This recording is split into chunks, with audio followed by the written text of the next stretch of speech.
One thing you can always count on is taxes, but some shoppers are paying extra taxes with no say in the process. The tax towards transportation development districts can be as high as 1% of transactions. KOMUH Jared Austin tells us how one special tax has almost no regulation. It happens every day.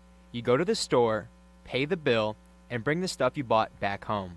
But those items can come with a tax if it's in a transportation development district or TDD. State Auditor Nicole Galloway looked into TDDs.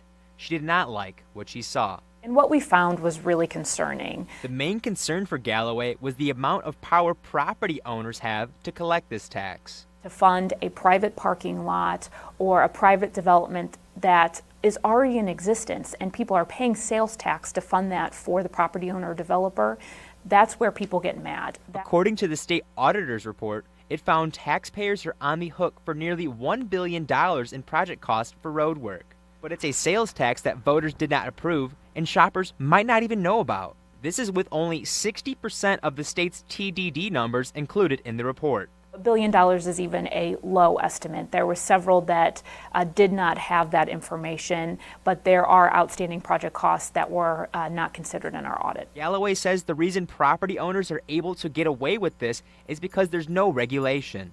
The state auditor also thinks current TDD laws don't include adequate safeguards to protect the public. Another issue with TDDs is how long property owners can collect the tax. The state auditor reported TDDs are collecting the tax even after the debt has been paid off.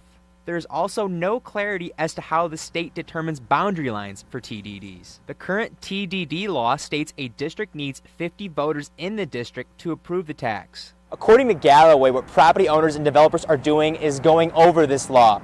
The owners are able to draw their own district lines, allowing 0 voters within the district, and then signing a petition to implement the tax. This means that this tax is being implemented without a public vote, just like all these stores behind me on Conley Road.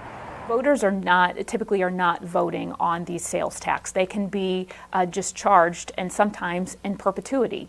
Many times citizens have no idea that they're paying these sales taxes. And even when TDD's boundary lines are drawn, property owners have the tax outside the boundary. So our report found that 42% of TDDs are collecting and remitting incorrect sales tax because there's not defined borders. Galloway reported multiple instances of non-compliance with state laws. All districts have at least one business that violated the law by not notifying customers of a sales tax change. With all of these issues with TDDs, we have to look at who owns them. Prominent business owner and sports team owner Stan Kroenke is involved with 4 of the 13 TDDs in Columbia, but those collect a majority of the city's TDD money. He has stake in 76% of money collected from TDDs in Columbia, including this one on Conley Road. The Conley Road TDD collected almost $2.5 million in TDD tax in 2017. What Galloway wants from TDD law is clarity. These are political subdivisions. These are public bodies with public boards. There should be more accountability and transparency around these special taxing districts.